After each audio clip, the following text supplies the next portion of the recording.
Estamos de volta, 8h34 para você, cidade dentro da cidade. Agora chegou a vez do Olhar do Centro. Fábio Bernardi já está aqui com a gente. A pauta é a história da Galeria do Rock, o local super tradicional, aquilo que eu falei. Se você não gosta do rock, da música, você já ouviu falar em algum momento da Galeria do Rock, numa matéria, numa entrevista, num espaço, ou indo mesmo ao centro da cidade para conferir e conhecer também a Galeria do Rock.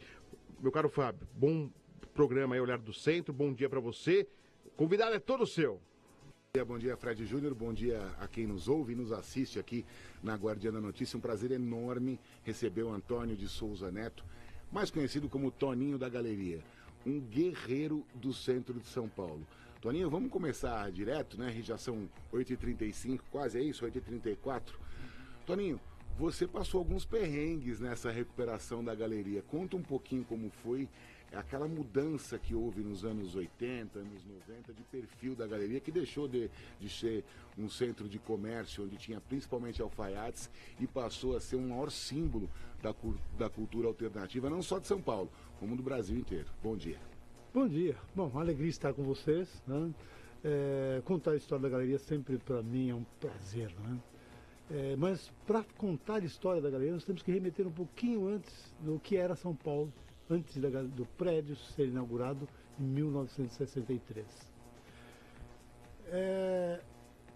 A cidade de São Paulo, na meados da década de 50, ela era vibrante. Ela era uma verdadeira Milão, Buenos Aires, Paris, Londres, né? Que vivia intensamente toda a movimentação cultural, artística. Nós tínhamos ainda remanescência da Cinelândia, né? Daquele período áureo, né? Onde a cultura europeia brindava a nossa cidade. E nesse interim surgiu um prefeito tampão, chamado Toledo Pisa. Ficou um ano só. Ele criou em função da demanda que existia na região, porque não existiam ainda os shopping centers, né? Ele criou toda uma situação e trouxe várias galerias entre os prédios, que o Centro Novo ele é todo planejado, né? Então ele criou várias galerias, desde da Praça Dom José Gaspar até o Largo do Paissandu. E isso é para atender a demanda reprimida que existia na época de espaço, né? De alfaiates, cozinheiros, artistas, enfim. E aí criou-se, e a partir daí houve uma mudança muito grande no país, né, na orientação. Nós deixamos de ter uma cultura voltada para a cultura europeia e entramos naquela cultura americana, porque antes era tudo feito no prêt-à-porter, né? Ah, com certeza, com certeza. E essa transformação acabou trazendo também uma decadência, desde a década de 60, que veio varrendo até os nossos dias, vamos dizer assim, né? Se não houvesse essas vírgulas que nós estamos colocando nesse espaço. Nós tivemos, só para encurtar a conversa, né, nós tivemos uma decadência plena na cidade. Nenhum das prefeituras olharam com carinho para a cidade, então a cidade foi ficando abandonada. E a Galeria do Rock também, Galeria do Rock não, ainda era centro comercial Grandes Galerias, né? Ela foi ficando ao Deus dará também, né? No início foi um boom, né? Um grupo de judeus compraram o imóvel, venderam de um dia para outro, isso foi um maior sucesso na venda, mas aquilo foi ficando, né, com o passar do tempo, abandonado. As escadas rolantes já não funcionavam mais, no final da década de 80, a prefeitura queria tomar o prédio, e tomou por alguns dias, né? Aí que surge a nossa história. E como eles queriam tomar o prédio, eu estava saindo da faculdade de jornalismo na Casper Libero, iniciando a faculdade de psicologia, e aí eu falei, pô, não vou abandonar esse meu espaço, que eu já sobrevivi aqui, fiz minhas faculdades eu fiz aqui, meus estudos eu fiz aqui, vou devolver para ela aquilo que eu aprendi na vida. Aí começamos a ver que a coisa era feia. Porque naquele momento, né, final da década de 80, era um espaço de fato abandonado. Era pior que a Cracolândia nos dias de hoje, do passado, né, também, que já foi, graças a Deus, né? Mas as pessoas fumavam maconha, cheiravam cocaína, os ladrõezinhos que furtavam e assaltavam na região central, que era uma região abandonada, né? Iam para a galeria, ali nem a polícia entrava, para variar, né? E nós, eu falei indignado com aquela situação, Falei, não, vamos fazer alguma coisa. Das 450 unidades, lojas que tem lá, somente umas 60, 80 funcionavam muito mal. Era só lá embaixo que estava funcionando, né? Os andares de cima, você tinha ali a sede de uma torcida organizada, não vou dizer o nome dela. Não era só uma. Não era só uma, né? Não, eram várias, elas todas, né? Vamos falar. Agora, quando a galeria passa a virar um lugar cool, um lugar legal, um lugar onde as pessoas encontravam algo alternativo, mas já com segurança. Então, foi uma transição, né? Uma transição que quando nós entramos, nós tivemos que brigar com uma pessoa que era um gentleman, um cavalheiro, mas ele não enxergava aquilo como um todo. Porque já tinha uma vertente, no final dos anos 90, de acolher áreas que eram isoladas pela sociedade, como vinil, discos, aquelas coisas, era uma coisa muito pequena dentro da sociedade. Mas existia uma cultura underground, vivendo, acontecendo ali, e as pessoas não percebiam, e nem o nosso antigo síndico, delegado de polícia, não percebeu. A cultura, ele confundia muito o pessoal dos punks, né? Que tinha um líder lá que se chamava Fábio, da banda Olho Seco, que é uma banda tradicional, mas só que não era reconhecida, porque nesse universo underground era uma cultura muito presa. Nós vivíamos ainda sob a égide da cultura do catolicismo, mais de 90% da população brasileira era católica, né? O rock and roll era uma coisa meio maldita. Então eles associavam a droga, a briga, a confusão, porque dava briga com pau lá. Os punks versus os carecas, eu lembro disso no final dos anos 80. Era uma coisa assim, os white power de Santo André vinham, brigavam. E aí as pessoas falaram, Toninho, você vai ter que assumir isso daí. Eu falei, caraca, vamos lá. Né? Porque como eu tinha um comprometimento com a história, porque o meu trabalho estava lá. Eu era fotógrafo, especializado em fotografia aérea, tinha a minha sede lá, eu montei meu laboratório. E já existia toda uma camada de fotógrafos, tinha uma grande concentração de fotógrafos naquela época ali, né? Além dos bares que só serviam as cachaças a preço quase zero, porque vinha toda a degradação da cidade que estava vivendo naquele momento. E as brigas, como você bem falou, eram frequentes, né? Entre os white powers, os carecas, os punks, os headbangers, né? A cultura hip hop estava preambulando naquele momento ali. Por quê? Porque os negros, os pais dos negros vinham ali na igreja Nossa Senhora do Rosário, os homens pretos, e os meninos ficavam perdidos ali, andando de escada rolante, subindo e descendo. Mas como não existia nenhuma organização, juntamente com isso, as torcidas organizadas estavam presentes. Como é que foi o começo da pacificação do ambiente da galeria? Aí tem a sua mão, o seu dedo, o seu braço e toda a sua dedicação. Aí eu tive que abandonar todos os meus negócios de fotografia, de empresa, que eu tinha uma empresa em São Paulo, Curitiba, Minas Gerais. Minhas fotografias aéreas eu tive que deixar de lado, né? Mas a minha mãe faleceu logo no início do mês de 93. Aí o pessoal, meus primos falavam, você é louco, isso aí só tem maluco, só tem bêbados aí. E um deles era P2 da Polícia Militar, e falou assim, não, vou levar uma polícia lá e vamos ver o que a gente faz. Aí levaram a polícia, né, e começaram a expulsar os tráficos de droga que tinha lá dentro. Então o que está acontecendo agora, nós fizemos há 30 anos atrás. Né? O resultado demorou tudo isso para chegar.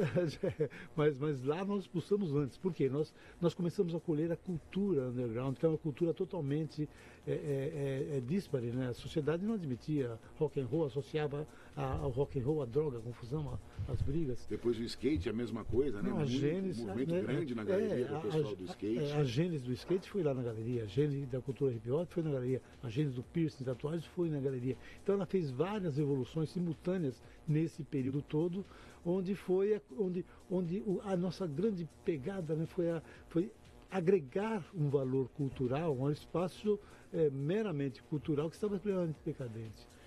Quem quiser dar um pulo na galeria hoje vai encontrar o quê? Você pode passar o dia inteiro na galeria. Né? São 7 andares, 450 lojas, um rooftop maravilhoso, o terraço eu já tive lá, já conheci. Né? Um dos melhores shoppings de São Paulo fica na galeria, no Rock Burger ali embaixo, pequenininho, apertadinho, mas vale a pena. É um programa para a família hoje, Toninho? Com certeza. A beleza do nosso trabalho foi isso.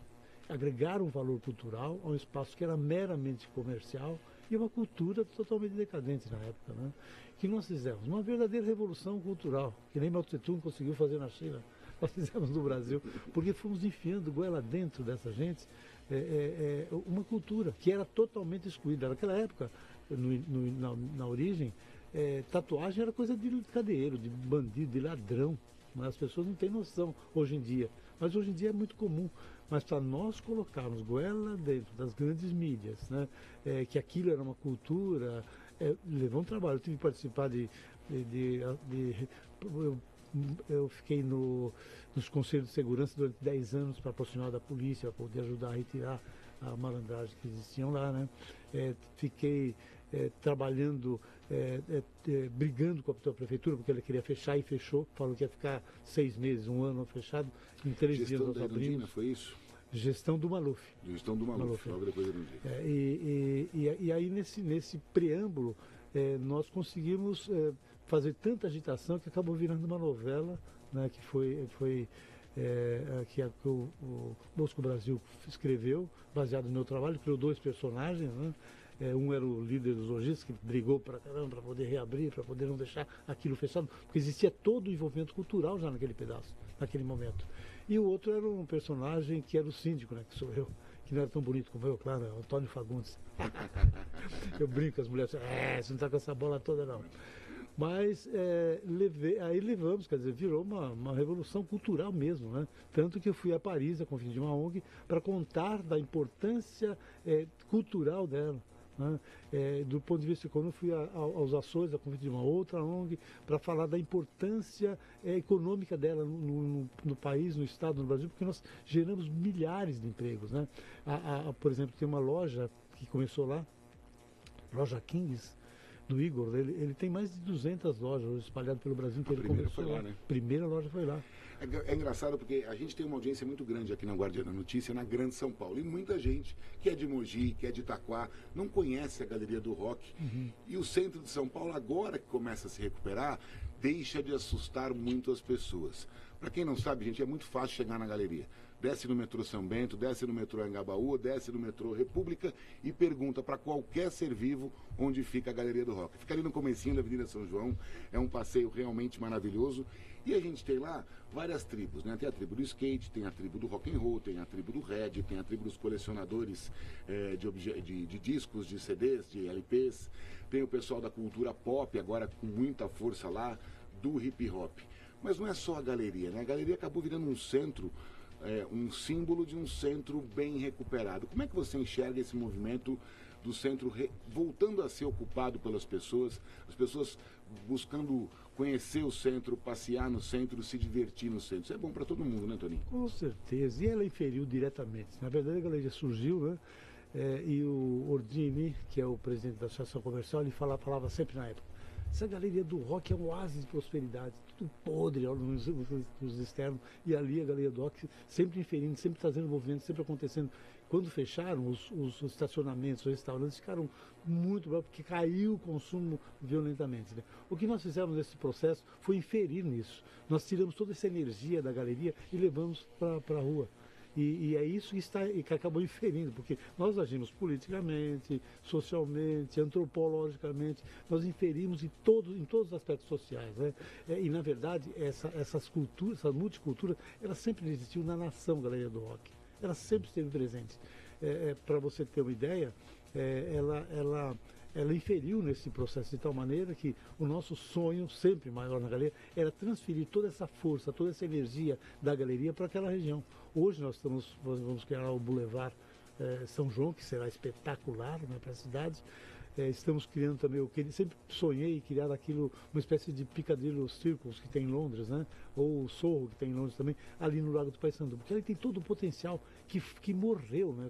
A Cinelândia, a cultura da arte moderna. Nós estamos potencializando e trazendo essas forças para a cidade. Agora, semana passada, inauguramos ali num prédio Cotolino, ali bem no esquininha do Paissandu, um movimento artístico assim que lembrou muito a Semana da Arte Moderna. Então nós estamos resgatando a cultura e a identidade perdida da cidade de São Paulo. palco. Há um tempo atrás, a gente via com quase todos os finais de semana um palco montado ali na frente da galeria, com o pessoal tocando normalmente rock and roll, mas tinha algumas coisas mais pesadas, um hardcore rolando. Cadê esse projeto? Era do Fabrício Ravelli, se não me engano.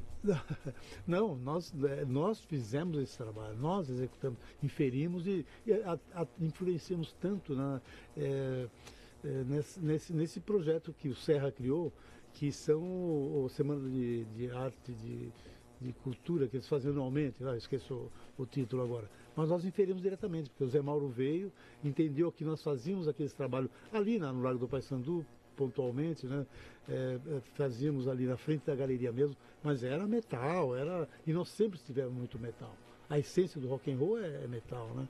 Mas o pop vem junto, né? Agora nós estamos com vários grupos também de K-pop, de Japan Pop, que vai começar a trabalhar na galeria. Isso já está causando uma mudança de público na galeria, né? Eu vi uma galerinha lá, adolescentes, olhando e procurando essas lojas de K-pop. Já levei minha filha 2 vezes lá atrás de camisetas.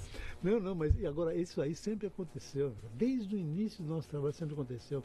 Né? Isso não é diferente, não é um fato acontecendo hoje não. Sempre nós inovamos, sempre trouxemos toda uma série de ações assim que mobilizavam sempre a região, o entorno. Né? Esse foi o enriquecimento da galeria. Das 80 lojas que nós pegamos, as 450 lojas explodiram. Né? Hoje, como você bem disse lá no rooftop, é um fato novo, é um oceano azul que criamos, um fato novo na cidade, que todos os sábados você vê crianças, famílias, vivendo harmoniosamente uma paz assim. O Carline, que faleceu esses dias, lamentavelmente, né, dos Mutantes, ele esteve lá esse dia, falou: Toninho, vocês estão fazendo aqui exatamente o que nós fizemos na Pompeia, lá nos anos 70, 60, 70, 80, com a Rita Lee e companhia. Por isso aqui está maravilhoso e realmente encantador. Eu, quando entro no elevador, aos sábados, eu brinco com as pessoas, todas com entusiasmo assim tão grande, que é contagiante. É contagiante ver essa força, essa energia está sendo... Olha que legal, eu vou me atrever aqui a dar um roteiro de passeio no sábado. Eu conheço relativamente bem o centro de São Paulo, mas você pode começar logo de manhã pela Galeria do Rock. Aí você pode almoçar ou na própria galeria, ou atravessar a rua, comer o Bauru do Ponto Chique. Tem um restaurante Ita ali pertinho, o Sujinho está a 150 metros dali. Depois você tem, atravessando Vai Anhangabaú, Centro Cultural Banco do Brasil, uma série de atividades no centro de São Paulo que chamam a atenção das pessoas. O Fred comentava aqui com a gente, ele fez uma chamadinha um pouquinho antes da gente entrar no ar, né, que a galeria também passa por transformações tecnológicas. A mudança, primeiro, do LP para o CD e agora para o streaming, mudou alguma coisa na galeria ou não? Essas novas tecnologias chegando. A galeria não é só mais do rock, né? Ela nunca foi só do rock. Na verdade, sempre foi a multicultura. A linha de frente, a nossa linha mestra é o rock and roll. Sempre foi. Agora, todas essas mídias, todos os jornalistas perguntam, fazem isso. Não importam as mídias. O que importa é que está na veia. É o rock and roll. Isso nunca deixou de ser. As mídias mudam, a história muda, mas a essência do rock and roll não muda nunca. Então é por isso que ela é viva, por isso que ela é presente. Eu brinco sempre, nesse universo underground, entraram dezenas de rádios, rock, MTV, revistas, livros, mas a galeria do rock sempre se manteve na essência viva, sempre buscando esses novos elementos que estão dentro da cultura do rock e afins para se manter. E está viva, né? Como sempre. E é uma conversa que eu tive com a minha filha de 12 anos, né? Tudo é rock and roll. Tudo é rock and roll. Tudo é rock energia and roll. boa. O pop é rock. O próprio rock, é isso aí. Você foi fundo agora, hein? Mas é isso, na essência é isso. Quer dizer, nós somos rock and roll, nós somos energia. As pessoas falam: pô, Toninho, você não faz, está aí o tempo todo. E qual é o problema? É maravilhoso isso aqui. Você viver isso. Quiçá a humanidade pudesse viver isso, né? Diziam os estoicos lá atrás, né? Como é importante você viver a vida intensamente, essa plenitude, esse flow de vida, né? E a galeria do rock é isso, é uma plenitude, é um flow de vida todos os dias. Gente, não me acusem de ser puxa-saco, mas na semana passada, na estreia aqui do Olhar para o Centro, na Guardiã da Notícia, eu trouxe o Marconi Moraes e trouxe o Gabriel Rosteiro. Marconi Moraes, para quem não sabe, é filho do Toninho, foi criado na Galeria do Rock e hoje comanda a Procentro, que junto com outras associações, como a Vivo Centro, como a Bairro Vivo, tem arregaçado as mangas e colocado muita energia na recuperação do centro da cidade. Sem aqui nem fazer nenhum tipo de proselitismo, Toninho, Eu me lembro, eu acompanho o dia a dia da cidade desde a gestão da prefeita Luiz Irondina. Virei jornalista naquela época, depois passamos por Maluf, Pica, etc.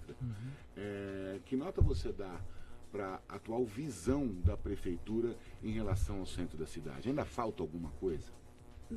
Olha, sempre vai faltar. Isso faz parte. Mas o que aconteceu nesses últimos 2 anos, vamos dizer assim, foi transformador. Foi transformador. Por quê? Por que isso aconteceu? Porque nós, de uma maneira ou de outra, essa quarta geração dos filhos e netos de empreendedores da época se juntaram no Procentro. E essa meninada, essa rapaziada, fizeram o que eles fizeram, para você ter noção. Eles juntaram politicamente lá na Câmara os vereadores e o executivo. Só o PL, você entendeu? E foi uma aproximação tão grande. O Fábio fez ele ajudava nos projetos de lei.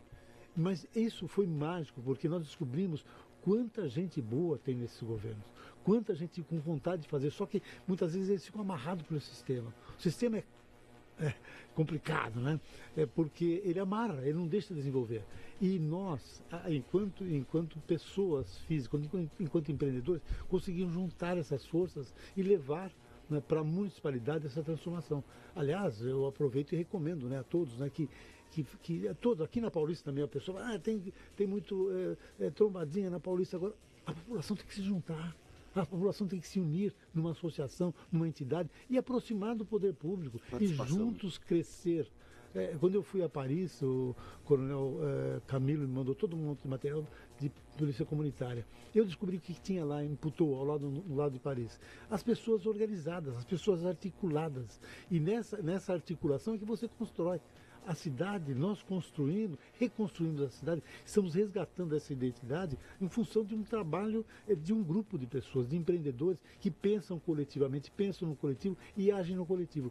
E a essência da Galeria do Rock foi isso. Não foi um trabalho meu, é um trabalho coletivo, voltado para a coletividade e todos crescem, todos permanecem. Hoje nós temos só na Galeria do Rock quase mais de 250 CNPJs, mais de 250 empresas lá dentro. O entorno, então, muitas empresas, por quê? Nós somos crescendo enquanto coletivo. E eu deixo essa meninada, eu jogo, agora é com vocês, vamos embora. Eu vou de vocês, eu fico fora e criando novas lideranças para que eles possam seguir. Né? O Marconi é uma dessas lideranças. Tony, a gente ainda tem 3 minutos e meio. 3 minutos e meio. Dá tempo de você contar, escolha uma história. Eu acredito que você tenha dezenas de histórias que passam desde o filme de terror, né, até um romance daqueles bem meladinho, água com açúcar, que aconteceram dentro da galeria. Separa uma dessas historinhas pra gente, por favor. É difícil, que cada dia é uma história, né? Mas um dos acontecimentos interessantes que me vem à memória é quando esteve o Bruce Dickinson na galeria, meio espontâneo, né? Pra quem não sabe, vocalista do Iron Maiden. Yes, boa. E o Bruce Dickinson veio de surpresa, mas só que as mídias começaram todas a mostrarem. Chegaram lá mais de 50 mil pessoas todas juntas, né? E nós não sabíamos o que fazer com aquilo. Então foi uma treta miserável, uma confusão miserável, mas foi muito legal, né? Porque foram dando esses encantamentos, né? Isso vai trazendo mídias em cima de mídias. A galeria, todo esse período, para você ter uma ideia, ela viveu em cima de mídias, né? E as mídias vão buscar pautas lá muitas vezes para poder fazer acontecer. Então esse foi um dos grandes acontecimentos, mas nós tivemos o coral de Natal da USP, foi mágico, maravilhoso, cantando música de rock and roll dentro da galeria, fizemos umas 3, 4 vezes. Um outro fato também maravilhoso foi um drone race. Fizemos a primeira corrida de drone race in the world. Primeiro foi em Paris, segundo foi aqui na galeria. Desculpa, não entendi tudo. Corrida de drone, né, drone race. Dentro da galeria. Dentro da galeria. Fizemos também um Startup Weekend maravilhoso, com mais de 200 meninos criando, fazendo magias, né? E foi encerramento com o prefeito de Amsterdã. Um negócio mágico, vou mandar para vocês, só para terem noção do quanto é mágico isso tudo. E essa magia, né, acontece todos os dias. Agora com essa nova onda do K-pop, do Japan Pop, com o Fresno lá embaixo no primeiro andar, acontecendo, quer dizer, lá em cima, as bandas tocando todo sábado, virou um símbolo assim maior na cidade de São Paulo. É isso aí, pessoal. Para quem não conhece, a Galeria do Rock fica na Avenida São João, bem no comecinho, 439 da Avenida São João. É um passeio realmente imperdível para quem ainda não conhece. Quem já conhece pode ir, porque a galeria ela se transmuta com muita rapidez. O público muda muito. Se você for lá ver hoje, você vai ver um monte de gente atrás das bandas de K-pop. O centro de São Paulo está diferente e o nosso olhar para o centro quer mostrar isso para as pessoas. Que o centro agora é lugar de viver, é um bom lugar para trabalhar, é um bom lugar para empreender, para se divertir, para curtir e para frequentar principalmente, né, Toninho? Muito obrigado pela tua participação, prazer enorme. Eu já vou conversar com a Gabriela, viu, Fred? Meia hora tá pouco.